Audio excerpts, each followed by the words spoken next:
बच्चों ये next question area bounded by curve से लिया गया है। The area of the region described by a x by such that x square plus y square less than equal and y square less than equal 1 minus x is ये आपका जी math 2014 का ये question है। देखो बच्चों ये थोड़ा सा इक्वलिटी फॉर्म का है। इक्वलिटी फॉर्म का हम जो है अलग ट्रिक से करते हैं। इसका हर एक चीज को हमें है कंसीडर करना पड़ता है, जो कि लेवल आपका इक्वलिटी चैप्टर है उसके बेस पर ये क्वेश्चन आपका बनेगा। केवल जो आपका कंसेप्ट से नहीं बनेगा। लीजिए आपको इसका जो है सोल्यूशन के लिए सबसे पहले बच्चों यहाँ पर दो इक्वेशन दिया हुआ है। क्या सब दिया? एक दिया है x square plus y square, दूसरा दिया है y square less than equal 1 minus x. ठीक है बच्चों, सबसे पहले हम क्या करते हैं, इस दोनों का इंटरसेक्टिंग पॉइंट और क्या है इस दोनों का जो प्रॉपर वैल्यू निकालना। तो पहले इसका वर्टेक्स, इसका बच्चा ये हम जानते होंगे ये किसका इक्वेशन है। यदि ये इक्वलिटी को इक्वल को लेकर के चले, जैसे ये लेकर के x square plus y square equal to 1, तो ये किसका है बच्चों? ये सर्कल का इक्वेशन है। सर्कल कौन सा सर्कल? जिसका सेंटर क्या है, ये ऑरिजिन 0 0 और रेडियस क्या हो गया बच्चों 1। अब इसमें यदि हम चलते बच्चों if y square equal to 1 minus x, ये बच्चों आपको पता होगा कि पैराबोला का इक्वेशन है, वो भी एक्स एक्सिस के अलोंग, क्योंकि y square equal to x, ये एक्स एक्सिस के अलोंग जो इसका ग्राफ बनता है कर्व। ठीक है बच्चों, तो यहाँ पर इसको निकालने के लिए सबसे पहले बच्चों ये एक्स पर कहाँ पे ये कट करेगा, तो हम वाई को 0 लेंगे। Y equal to 0, x equal to बच्चों क्या हो गया ये 1 होगा, मतलब वर्टेक्स जो होगा इसका क्या आ जाएगा ये 1 और 0, क्योंकि वाई जब 0 लिए तो एक्स 1 हो जाएगा, ये 1 और 0 पर इसका वर्टेक्स हो जाएगा। और इंटरसेक्टिंग पॉइंट ये दोनों कहाँ पे कट करेगा, इस दोनों का वैल्यू हम करके भी चेक कर सकते हैं।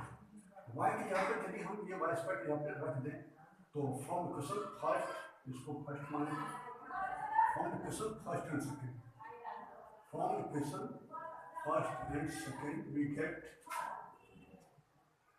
क्या हो जाएगा बच्चों यहाँ पे ये x square plus y square, यहाँ पे ये वाला मैंने 1 माइनस एक्स इक्वल ये 1 से 1 आपका बच्चों कैंसिल होगा, तो ये क्या है बच्चों x square minus x equal to 0। अब बच्चों इसको हम जानते हैं एक्स यदि कॉमन ले लेते हैं तो 1 माइनस एक्स ये 0, तो एक्स पर 0 होगा, एक बार एक्स 1 होगा, ये दो बच्चों आएगा, ये दो पॉइंट पर ये इंटरसेक्ट करेगा। ठीक है बच्चों, यदि हम ये एक्स 0 रखते हैं वाई प्लस माइनस 1 रहेगा, यदि इसमें से सर्कल का यदि हम यहाँ पर x 0 और y 1 ये जो आपका निकला है यहाँ पर, इसका ग्राफ कैसे बनेगा? सबसे पहले हम एक इस पर जो एक सर्कल बना रहे हैं, ठीक है बच्चों ये सर्कल बना रहे हैं। अब हम जानते हैं इसका सेंटर तो आपका 0 0 हो जाएगा,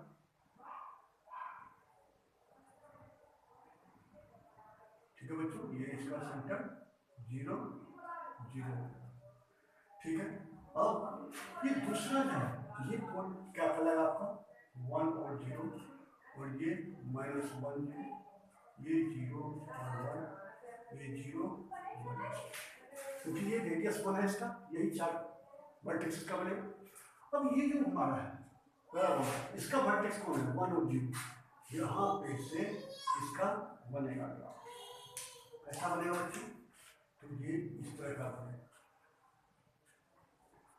ठीक है बच्चों, ये पैराबोलिक है, ये पैराबोला की तरह बनेगा। ठीक है बच्चों, ये हमारी ग्राफ जो है इस तरह से ये इस तरह से ये बनेगा।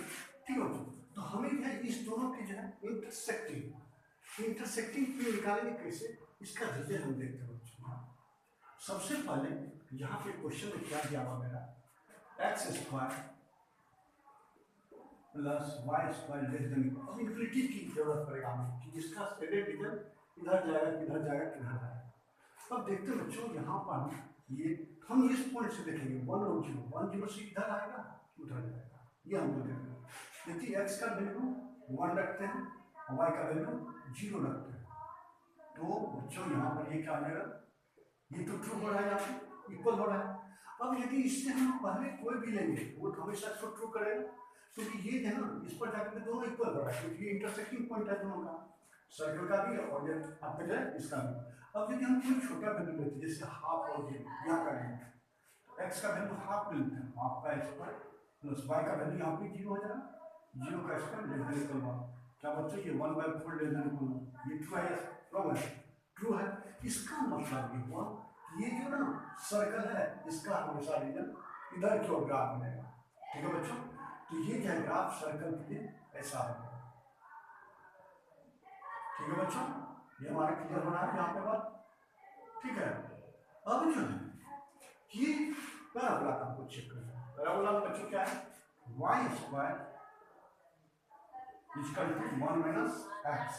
अब इसमें हम वर्टेक्स से पहले जैसे ऑरिजिन रखते हैं, इसमें भी आप ऑरिजिन रख करके डाइट कर सकते हो बच्चों। ये ऑरिजिन रखते ना, ये ट्रू हो जाता है, ऑरिजिन रखने पर ये ट्रू हो जाएगा, ट्रू हो जाएगा कि इसके तरफ जाएगा, ऑरिजिन की तरफ जाएगा। अब इसमें भी जब हम ऑरिजिन रखते हैं तो ये क्या जाएगा, ये लेस देन इक्वल था ना, यहाँ पर ये लेस देन इक्वल का कंडीशन है, क्योंकि इन्फिनिटी है तो इन्फिनिटी को लेकर चीज है, तो 0 लेस देन इक्वल 1 ये ट्रू है या बच्चों, ये ट्रू है। इसका मतलब इसका भी ग्राफ क्या बनेगा, इसका भी शेडेड रीजन इधर की ओर बनेगा।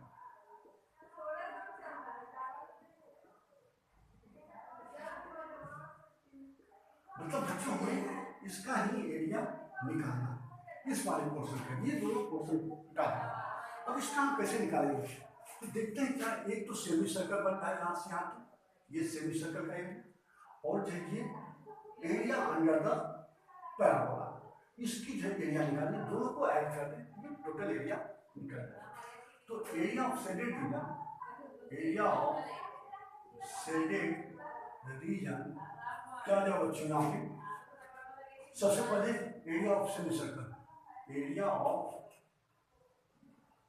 ऑफ सेमी सर्कल प्लस फिर है एरिया अंडर द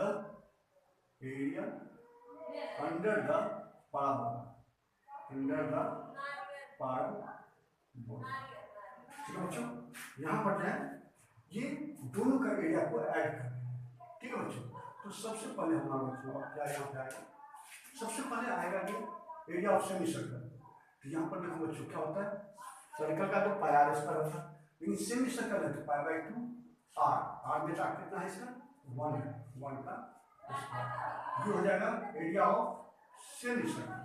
फिर plus area under the parabola, parabola कहाँ से कहाँ पे जाएगा, 0 से लेकर के 1 तक, 0 से 1 तक, और ये पैराबोला का इक्वेशन से हम y dx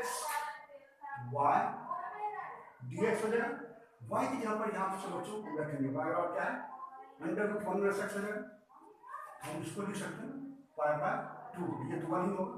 फिर प्लस ये कितना हो जाएगा बच्चों, y की जगह पर हो जाएगा ये √1 माइनस x dx। अब इसको यदि हम बच्चों सोल्व कर देते हैं, यहाँ लेट कर लेते हैं t equal to 1 minus x, तो dt over dx equal to -1, ये हो जाएगा। तो करने मतलब क्या हो जाएगा बच्चों, dx बराबर माइनस dt हो जाएगा, और यहाँ पर ये क्या हो जाएगा बच्चों, इसका इंटीग्रेशन लिमिट भी चेंज हो जाएगा इसका, तो पाई/2 प्लस। अब देखिए बच्चों यहाँ पर हम x का वैल्यू 0 रखते हैं, t का वैल्यू 1 है, x का वैल्यू 1 रखते हैं तो t 0 है, x का वैल्यू 1 रखेंगे, 1 + 1 0, t 0, तो यहाँ पे लोअर लिमिट 1 और अपर लिमिट 0 हो जाएगा जब हम ये t मानेंगे। तो यहाँ पर ये क्या आ जाएगा बच्चों, अब ये माइनस dt, माइनस यहाँ पे आ जाएगा, ठीक है, और ये √3 dt हो जाएगा। अब इसका यदि हम सोल्व करते बच्चों, पाई/2 माइनस ये क्या है t के पावर 3/2, ये हो जाएगा 20 का पावर हाफ है 3/2, और 2/3 यहाँ पे बाहर मल्टीप्लाई, और लिमिट कहाँ से रखा जाए 1 से 0। इसको सोल्व करते बच्चों, पाई/2 माइनस 2/3 ठीक है बच्चों। अब ये अपर लिमिट रखेंगे तो 0 हो जाएगा, माइनस लोअर लिमिट रखेंगे 1। ये क्या जाएगा बच्चों, π/2 माइनस 2/3 हो जाएगा, माइनस प्लस प्लस में हो जाएगा, प्लस 2/3, यही स्क्वायर यूनिट हो जाएगा। यही आपका आंसर हो जाएगा, π/2 प्लस 2/3 हो जाएगा। और इसमें बच्चों ये जो निकाले हम, ये दो पार्ट है, एक पार्ट ऊपर का एक पार्ट नीचे का, इसलिए इसमें ये 2 से मल्टीप्लाई हो, ये 2 से मल्टीप्लाई होगा बच्चों, ये क्या आ जाएगा,